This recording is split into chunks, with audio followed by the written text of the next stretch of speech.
Caliconsult Immobilier vous apporte son éclairage sur le diagnostic électricité.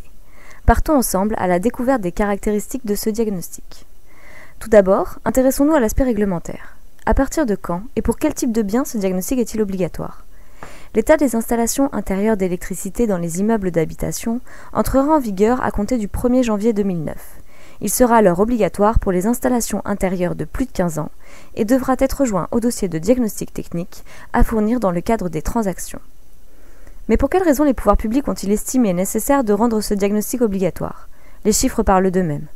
47% des logements construits avant 1974 ont une installation électrique défaillante.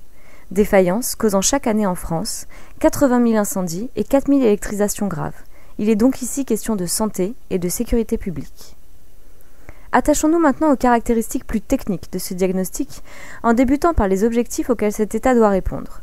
Notons, pour commencer, qu'il ne s'agit pas d'un contrôle de conformité à la norme. L'objectif n'est pas de constater la conformité de l'installation, mais de définir son niveau de sécurité et de vérifier si sa capacité est suffisante pour alimenter l'ensemble des appareils électriques utilisés dans l'habitation. Ce, afin d'informer vendeurs et acquéreurs des éventuels travaux à réaliser pour la remettre en sécurité. La mission du diagnostiqueur consiste donc à certifier le niveau des risques des installations. Pour ce faire, il doit contrôler l'existence des différents points nécessaires à la sûreté. Premièrement, la présence d'un appareil général de commande et de protection de l'installation. Il s'agit souvent d'un disjoncteur de branchement installé par le fournisseur d'électricité dans le logement. Il est possible que ce dernier se trouve à l'extérieur. Dans ce cas, il s'agit d'un interrupteur général permettant de couper le courant dans tout le logement. Deuxièmement, la présence d'une prise de terre couplée à une protection différentielle.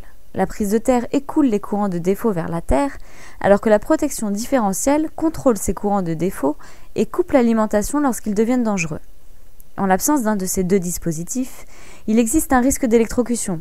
Ils sont donc indissociables et indispensables à la sécurité. Troisièmement, la présence d'au moins un tableau de répartition et de protection adapté à la section des fils, permettant d'éviter les échauffements en empêchant de trop fortes augmentations du courant dans les fils électriques. Quatrièmement, un dispositif spécifique au saldo, comprenant une liaison équipotentielle qui relie les éléments conducteurs entre eux et à la prise terre, et dans lesquels doivent être respectés des volumes de sécurité. Et enfin, le diagnostiqueur doit s'assurer qu'il n'existe aucun risque de contact direct avec des éléments sous tension. Les fils électriques doivent être protégés par des conduits, des moulures ou des plinthes. Fils électriques apparents, dénudés, prises de terre ou fils électriques ayant subi un échauffement, interrupteurs en porcelaine, autant d'anomalies qui font courir des risques aux biens et aux personnes. Attachons-nous maintenant à l'aspect juridique. Que risque un vendeur qui n'aurait pas fait réaliser cet état? Dans le cadre d'une vente, le vendeur qui n'aurait pas fait réaliser de diagnostic électricité engage alors sa responsabilité et ne peut s'exonérer de la garantie du vice caché lié à l'installation électrique. Dans le cadre de la location, bien que ce diagnostic ne soit pas obligatoire, les propriétaires bailleurs doivent eux aussi s'assurer de la sûreté de leurs installations électriques. Comme l'a démontré la jurisprudence récente, un propriétaire bailleur n'ayant pas fait contrôler et rénover son installation peut engager sa responsabilité pénale en cas d'incident dû au mauvais état de cette dernière.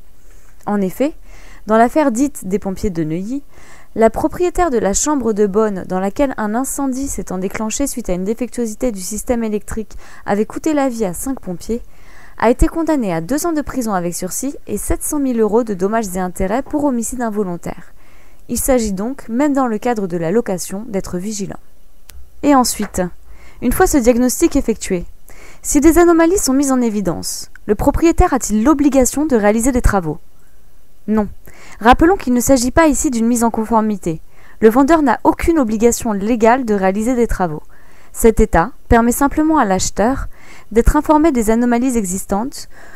Tout est ensuite affaire de négociation entre le vendeur et l'acquéreur.